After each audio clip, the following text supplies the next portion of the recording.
You're listening to On the Couch with Carly. Carly's Couch is a safe space to talk. I'm a psychologist, but I'm not your pipe-smoking, tweed-wearing stereotype. Hello, welcome back to On the Couch with Carly. I am here in the official uniform of the mom with my mom bun and my sort of loungewear without makeup on my face because that is my reality and it is 10 to 9 in the evening, but inspiration has hit and I have got a message on my phone which I didn't switch off. And I really want to just put these thoughts down. And it's just, I'm mulling over it. I thought, let me just do this thing. So, first of all, I'm getting used to talking to an image of myself rather than just speaking into a microphone without the thought of how I look. But here I am. And for those of you who follow me on only a podcast streaming service, now you can also follow me on a video streaming service. And some people really love that. And I hope that that means that more people access these podcasts and you can help me with that. So please, if you've been enjoying my content, please follow me on whatever podcast platform you watch or listen to. Please show some love by rating this podcast or reviewing the podcast positively, because that will really help to boost the audience and get people to participate in this process. And yeah, please share it with your friends or anyone you think would be interested in this content. As always, I welcome your feedback, and yeah, I'm doing this mostly for myself, I think, just to have a place to share and offer some insights and hopefully connect with others, and absolutely, hopefully help someone feel less alone in their experience. So today's topic is something that I've been thinking about in terms of motherhood, but I think perhaps it extends to womanhood in our modern era. And I do a lot of thinking about the patriarchy and what it has taught us or what it has sort of taken away from us, about womanhood, about what makes the feminine, or whatever you want to say. And I think at a time like this where gender is such a fluid concept and we're embracing this non-binary thinking, which is that there is no such thing as a woman discrete category and a man discrete category, I still think that the patriarchy has minimized and undervalued and really has a lot of hatred for what is or what has been classified as feminine. And that's part of the problem, right? That men who contain feminine attributes are also harmed by the patriarchy in that way. Okay. So one of the things I've been thinking about is how we have moved away from traditional setups where there has been real respect for what women do, what women offer. And I'm not sure where it began because I'm not a historian, but I do think about the fact that in our modern lives, there is a deficit when it comes to the support structures that are around a mother as she becomes a mother and in those early years as she's raising small children. And I guess what I'm seeing and what I'm connecting with in both my work with moms, but also in my work that I've been doing lately around teaching couples expecting couples, couples who are pregnant, who are doing antenatal classes, teaching them about what they can prepare for when it comes to having a baby and how they can talk to each other and what they need, what conversations they need to be having before baby comes so that they're best prepared for this experience and so that their relationship is protected from the stress and strain of having a baby. And one of the things I'm thinking about is when I think about my clients who come to me and they feel lost, they feel sad, they feel frustrated, they feel angry when their male partners, it doesn't have to be male, sometimes it's same-sex couples, when their partner doesn't offer them the kind of support they need. And what I've been thinking about is how over time, what we have done in our society is we have stripped women from their roles and minimized and devalued women's roles in society to such an extent that it has stripped women of the most incredible support that we used to get from other women in our tribe, particularly around these milestones like having a baby. And so what I'm thinking about right now is just this, like, what is the quality of female support?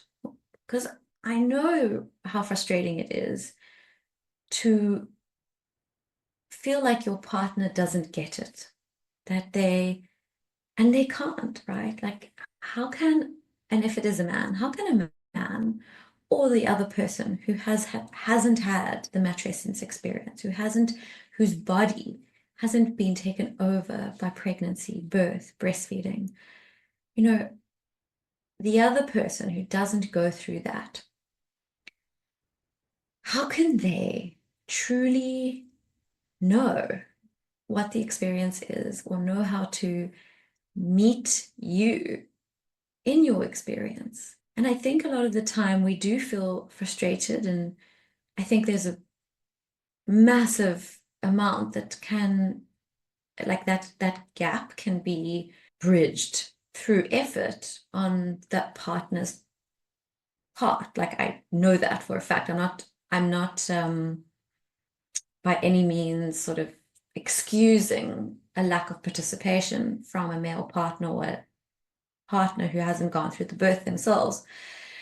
I'm not saying that. All I'm saying is I can really feel collectively that we're all struggling against the fact that we are expecting one person, or perhaps maybe we've got our partner and maybe one other person that's around who assists. Maybe it's a nanny, maybe it's a granny, maybe it's a sister, just someone else that's like participating in this parenting experience.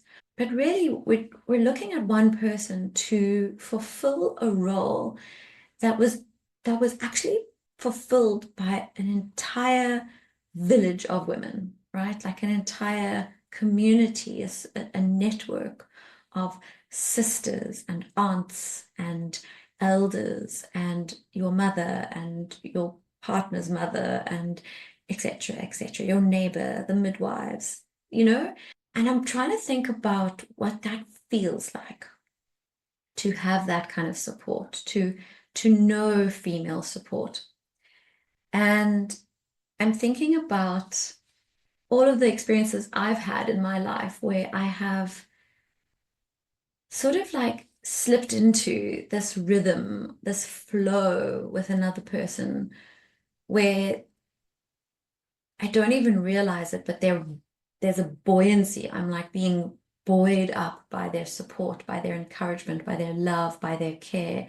And it's a particular experience that I believe happens female to female, but I'm not, maybe female to female is the wrong term, woman to woman or femme to femme or whatever it may be. I think it includes queer and non-binary people in that because I think it's about a particular kind of interacting that happens that isn't gendered necessarily, but it's about being separate from that masculine performance of strength and and competition. Because what I see as the alternative is this, that experience when you're, and maybe some of you won't know this, but if you've ever gone clubbing and you go to the bathroom and you're a woman, you'll get into the bathroom and you are not just going to have a pee and wash your hands and be done.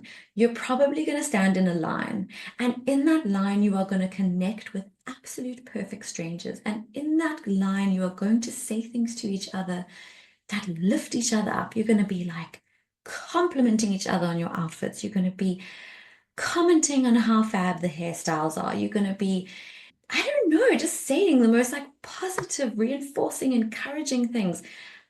And it's like almost, I mean, yes, it might be because of intoxication and that people are like, uninhibited. And so they're like, more likely to be, I don't know, connecting.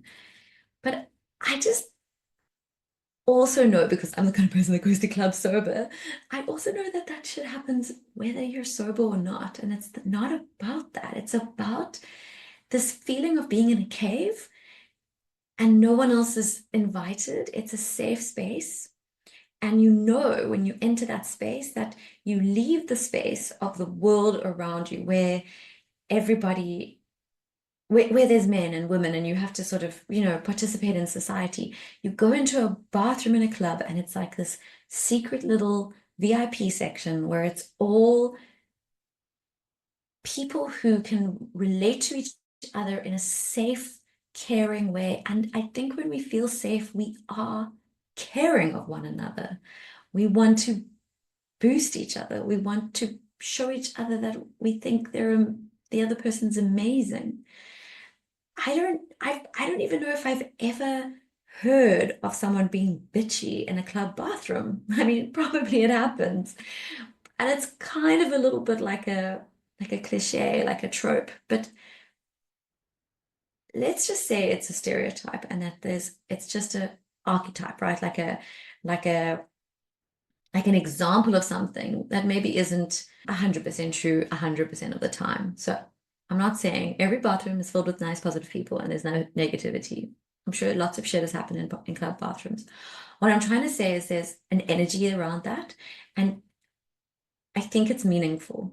I think that there's like a trend that we are more inclined to be supportive and caring and boost each other and big up each other when we are in a space that is safe and away from the male gaze. Male gaze is maybe not the right phrase, but you know what I mean. That sounds like a little bit of a rap. And so I've been thinking about this because I see lots of parents and my young mothers in my practice, and they tell me about the pain that they feel about the invisible weight of parenting, that they carry around this huge, onerous responsibility all day, every day. And some days it's really hard and it's really taxing and it's really exhausting and you feel really drained. And there's no one there to remind you, like, oh my gosh, but look what you did today. Look what you achieved. You're amazing. And like one of my clients recently told me about how there was like a potty training incident with her son and how he'd like had a meltdown and it usually triggers her, but she'd handled it really well and she didn't get upset and she cleaned him up really calmly and patiently, even though he was crying and even though he was really upset. And she like did this whole thing and it took a really long time and it took a lot of effort and she had her new baby like right there who was also getting hungry and getting like frustrated, and she could see like it was going to end soon, like he was not going to cope for long, but she managed and she didn't lose her cool. And she said like she did this and it felt like such a massive achievement. And she's like a freaking scientist. She's like a serious career woman with a serious list of achievements to her name. And she's telling me about this poo incident that just felt like huge to her. And she was like, no one was there, no one was there. And how probably if she told her partner, he would have been like, okay, nice, like, well done. And then she was like, but maybe if I'd sent it to my WhatsApp group of moms, they would have probably been really stoked for me. They probably would have said, like, well done, that's amazing, And I think I'm like, really, another client of mine was busy on a Zoom call and with me, we were doing our Zoom therapy, and her baby woke up from her nap like midway through her nap and had to be resettled. And she brought the baby to the Zoom call because she didn't want to like run out of time or whatever, and popped the baby on the boob, settled the baby, baby's sleeping. You can watch that little body as it sort of relaxes in such a safe space, and puts it down, puts her down. And she's like, that whole thing of like boob and transitioning to napping. And it's like, that's masterful. It's freaking masterful. You used your body and who you are as a person to soothe another human being to sleep, all the while talking and relating to your therapist about like your inner thoughts and feelings. I think that's a freaking masterful achievement.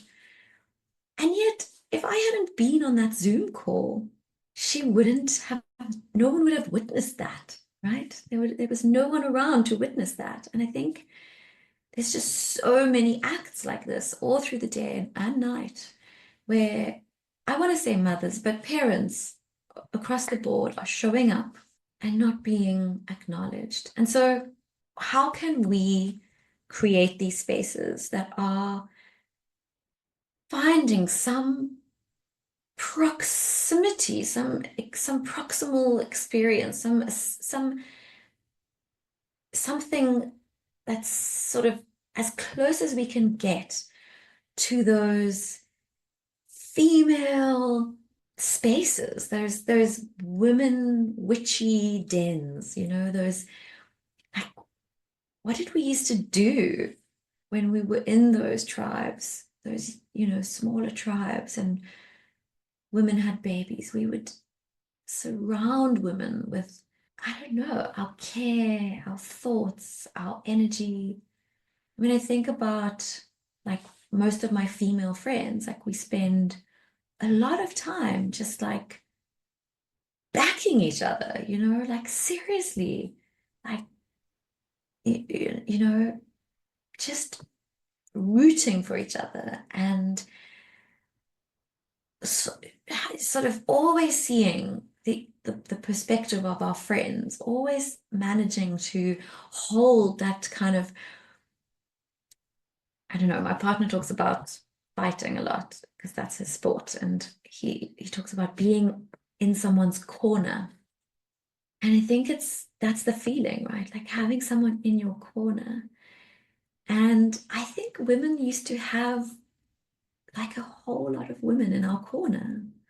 And maybe not just women, maybe elders that were of all genders, and their partners and their fathers and their brothers. I think everyone participated in supporting in the way we all do support differently.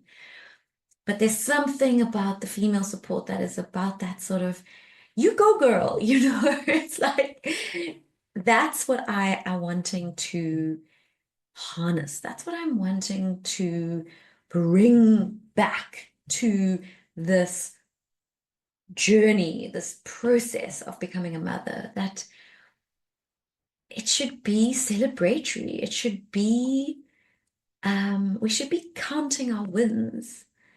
Yeah, someone recently told me that you can't expect to be acknowledged if you don't, like, no one's going to acknowledge what they don't see. No one can approve of something or validate something or accept or, even just admire something that they don't know about, that they don't see. And I think this is the biggest thing that we face as mothers in particularly, but maybe women in general, is that if you think about like traditional women's work, whether it's like therapy or teaching or caregiving, you know, the caring professions, it's are they visible? Are they visible? And why aren't they visible? And who are they visible to? And who can we become more visible to? How can we become more visible to one another? And how can we start to put out that intention of being there for each other, there to witness and encourage each other along the way? I think it's the secret ingredient. Because I think what I'm trying to say is, I don't think we're worse at mothering. I think that we find it harder than previous generations. And maybe we do because it is harder, but it's not because mothering is harder. I think mothering's always been hard. I think soothing babies is hard. And I think staying present is hard. And I think holding big feelings is hard. And I think not losing your shit is hard. And maybe previous generations just didn't have those expectations. And that's also what makes it harder now. But I think that maybe it's not that we're not doing this worse than previous generations. We're not failing like we think we are. I think we think we're failing. I think social media has something to do with that, because we're generally comparing ourselves to other people's sort of picturesque, curated internet life, which is really not a true reflection, which is why I'm here with my messy bun and my greasy face. But I don't think we're failing. I really don't think we're failing. I think we're just not surrounded by people who are cheerleading us. I think that we don't hear the crowd because we're in these isolated, like, I don't know, prisons, which we call suburban homes or whatever it may be, you know. And I think there's something, yeah, to think about here in terms of what community is and how mediating it is, how nourishing it is, how much of a protective factor it is to survive difficult experiences. And, you know, in South Africa, I mean, I'm part of the, you know, privileged few, but I do think that we see, let's say, less individual mental health issues in communities where there is actual community support, where people are, and that can be even in really disadvantaged communities. We see that if there is a level of community, of connectedness, of sharing resources, of helping each other, of, you know, sharing their parenting and workload and everything else amongst themselves, I think we see that as a protective factor. And yeah, I just think we can do it. We can do it. We should be doing it. All over the world, we should be doing that. We should be looking to the concept of community as not just the sort of help that we get, which is often really important, the instrumental help that we get to do the tasks that need to be done, but also to have that mirror that shows you that you've got this, that you're handling, that you're nailing it, wow, you didn't know how to do that last week. Wow, that's impressive, you know? So it's just a thought, but it's something I'm excited about. It's like, I just want to celebrate the heroes, the sort of everyday heroes that I see in the people that I work with and the people that I know, that it's ordinary and it's also extraordinary, that there's so many stories I hear of people who have gone through so much and are still taking care of their children.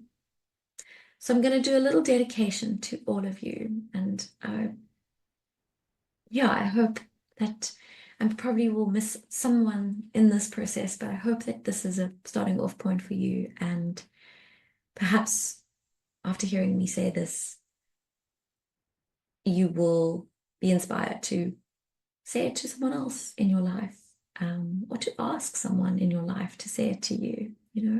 That is also something we can do.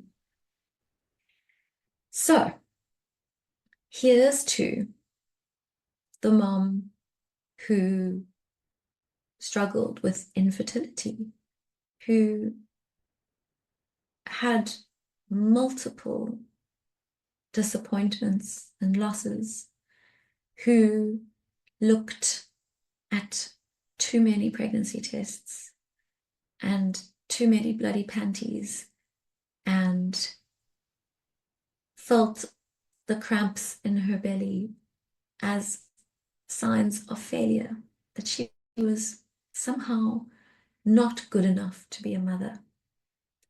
Here's to you. Here's to you for showing up, for trying again, for really doing the heroic work of putting your body through something with the hopes that it will lead to something beautiful. And to those who are still waiting, you are heroes. You are heroes. You are dreaming. You are conjuring. You are grieving. And you're beautiful. And you're amazing. You're powerful. You're incredible. I see you. To those who saw that positive pregnancy test, wow. To know that you've gone through so much and you then have the opportunity to do the thing you were wishing to do, to be the person you wanted to be, and how it's something you wished for and also so hard at times, that there are so many moments in motherhood, even when it's been something you've wanted and something you felt you almost never got, that even in that experience, you can have moments where you regret being in the position you're in, because one too many sleepless nights, or that horrible argument with your partner because you felt a certain way and it just needed to be said and didn't come out in a nice way, or baby doesn't seem to be putting on weight, or maybe my milk's not enough, or maybe there's something else. It's hard. It's hard to care for another human being this intensely. It's hard to feel so scared about another person's safety, about whether they're going to be okay, and knowing that you are responsible for that. That's so hard. You're a freaking hero for taking that on. An everyday hero. Yes, there's a lot of us. We're not unique. But that doesn't mean what we're doing isn't valuable. It's the most valuable thing in this world. Years and years of bullshit, patriarchal dogma, basically, ideology, has stripped us and stripped our role of meaning, of worth, of value in our capitalistic society. But that doesn't mean it's not valuable. It is so valuable. It's important. To the NICU mommy, the one who wished so hard to hold her baby against her body, to have that skin to skin be the very first hour of baby's existence, to have the feeling of a baby on the breast straight after birth, to not have to separate from your baby. That was your wish. It didn't happen like that. Your baby got ripped away, and it was painful and scary, and you were not okay, and you were not sure if your baby was going to be okay. And there's nothing scarier than that. And you handled that. It sucked, and you screamed, and you wailed, and you said things that you probably didn't even mean, and also really did mean. And you did so because you were fighting, because you didn't give up, because you're powerful, because even though you were being stitched up and could have been bleeding till you died, like you literally could have died yourself, you were just thinking about your baby. That's a freaking hero to me. I don't know any other definition of hero other than that. Bleeding and being at death's door and only thinking about another. Are you serious? That is literally what the biggest heroes do in all of the stories. So, yeah, you're amazing. You're a fighter. You know inside of yourself what you need to do to show up for your baby, even if they're not with you in your arms. You kept that connection. You held your baby in mind, which is the most powerful thing psychologically, that the baby was separate from you physically, but not emotionally. That is the most powerful thing a mother can offer their baby, their child. Think about your mothers in this moment and how there is an invisible cord that connects you still. That when you think about your mother, even for good or for bad, you know there's a connection. You know there's someone there. And the biggest wish we all have is that when we think about our mothers, we know they're thinking about us. We know that they're connecting to us, that they're wanting to stay in contact with us. For those who don't have that, it is tragic, it is sad, it is devastating. Because that role that we play as mothers is so powerful. The degree to which we feel grief. Because when we lose our mothers, or if something has ruptured in the relationship between our mothers and ourselves, it's so devastating. And that's because that's how important motherhood is. That's how important mothering is. That's why you doing the job you do is so valuable to all the mamas. No matter how you do this thing, no matter whether you choose this approach or that approach. If you are there, consistently available, tuning into your child, knowing how they're feeling, just being able to say, I think she's feeling this. Even if it's just, I think she's feeling hungry. I think she's feeling tired. That is masterful. That is sorcery.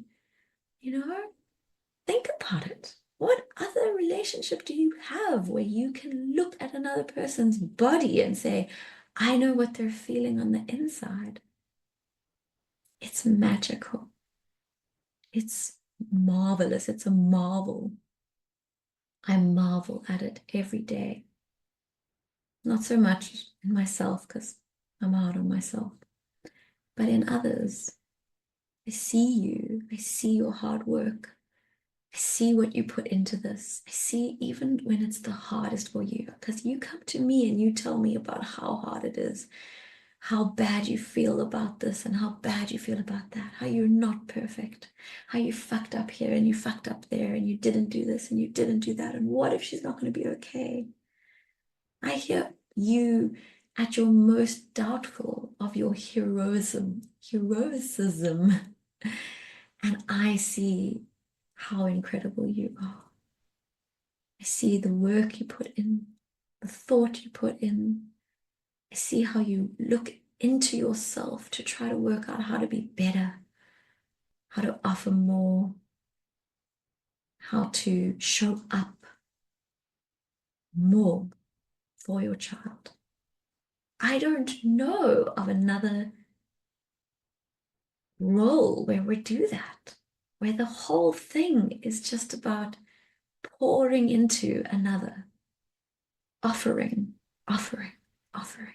So you are magical. You deserve to be recognized. And I'm giving you permission to feel good right now. Just feel good about the fact that you are doing the thing. Not that you did it perfectly. Not that you got it right. Not that you always say the right things. Not that you don't lose your shit. But that you're doing it. You're showing up. Maybe we should start like a challenge. Like a, I don't know, like a, I'm trying to think because I've kind of gone off all social media, but I'm thinking you can do this challenge. Hashtag on the couch with Carly, hashtag MomTribe. And just say something to your MomTribe. Something, just big up your MomTribe. Just say something positive, something that has inspired you lately, something you saw, something you noticed about another mother in the group that you're with. Someone that said something and you were like, damn, that's good. Or you observed something they did with their children and you were like, damn, that's good. Tell them. Tell them on social media. Tell them to their faces. Tell them over a WhatsApp group. Tell them in an email. Tell them. Let's start a trend. Hashtag MomTribe. Hashtag on the couch with Carly MomTribe. Let's do this. Take care.